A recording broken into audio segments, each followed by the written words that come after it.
Hi everyone, today we will discuss how I scaped my nanoplanted tank.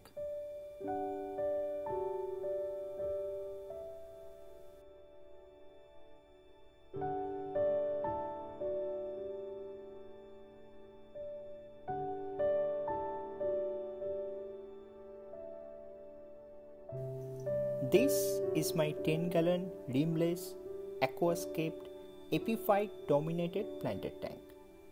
The plants used in this aquascape do not need any substrate to thrive. Rather, if you bury them in substrate, they might die. These types of plants are called epiphyte. Java moss, different types of fern, Anubias, Bucephalantha are classic example of epiphyte plants.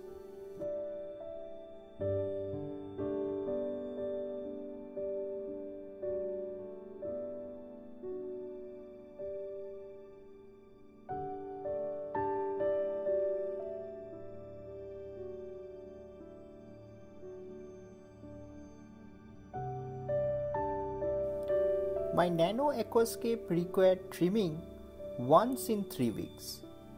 Here is a comparative view of before and after trim. Java moss and water sprite are the two plants which grow very fast. Remaining plants like Bucephalantha, trident java fern, Anubias grow very slowly in my aquascape. Use of water sprite in this tank is very crucial. As it grows very fast, it takes up all the excess nutrients from water column and also casts shadow on other slow growing low light plants. Thus, it is far easy to balance the tank. I haven't seen any algae outbreak in this tank ever. As I use epiphytes in my nano aquascape, I didn't add any substrate. I simply wasted the plants and moss on hardscape surface. I used good amount of dragon stones and various types of driftwood to create the base hardscape. Over time, plants and moss covered the entire hardscape. I only have some decorative sand at foreground to give my nanoscape a natural look. Absence of substrate and use of only epiphyte plants make this aquascape beginner friendly, forgivable and easy to maintain. Epiphyte plants don't like high intensity light and appreciate shades. Thus, I didn't have to spend a fortune on expensive planted tank light. A simple LED with 6500 Kelvin color temperature suffice my plant's need.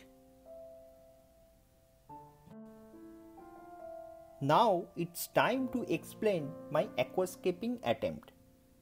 With this aquascape, I'm trying to mimic underwater view of a creek bank. A creek bank is a place where you will find lots of vegetations. This is the area where roots of nearby terrestrial plants enter the water and ferns like water sprite take refuge of those roots and grow. Please note, this is not a biotop setup as the plants used in this scape originate from different parts of the globe. The first thing you will notice about this aquascape is the blank space between two driftwoods. The space is wide at the beginning and narrows down from left to right. Viewers' attention will be driven following the blank space from left to right and finally on the focal point, which in this case is a trident fern clump. The main focal point is surrounded by different types of bush species. Bush plants are darker in color and to some extent blending with nearby driftwood and moss.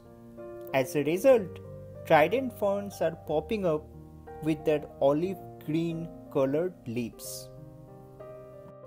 I also tried to create a sand path here between two wood trunks, but unfortunately the path is not so visible from the front view. Another mistake I did in this cape is using trident fern in both sides, left and right. It should have been used only in one place as main focal point.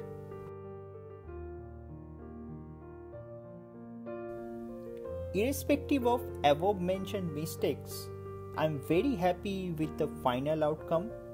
The main plus point of this cape is the root structure across bouquet frondeur and the shadow being casted throughout various areas of this cape. The detailing is also pretty good, I must say. I inject pressurized CO2 in this tank.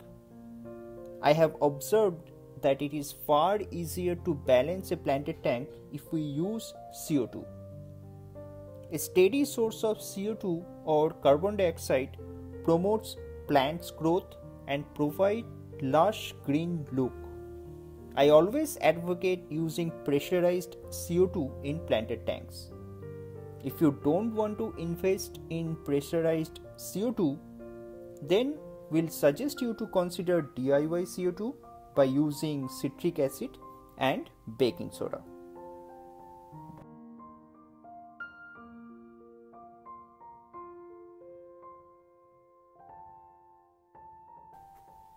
As I don't have substrate in my planted tank, I dose fertilizer heavily. I use estimative index dosing method. Maybe later I will create a separate video on my fertilizer dosing in planted tank.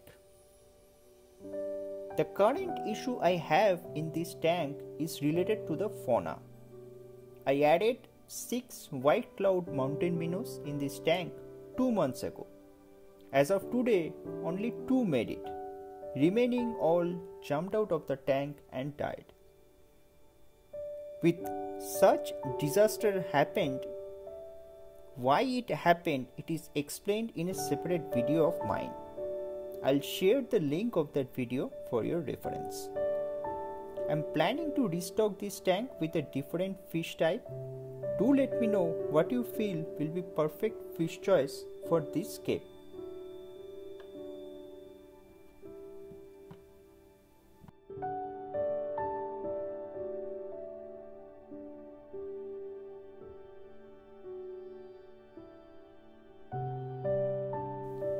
I hope this video will help you in your aquatic venture.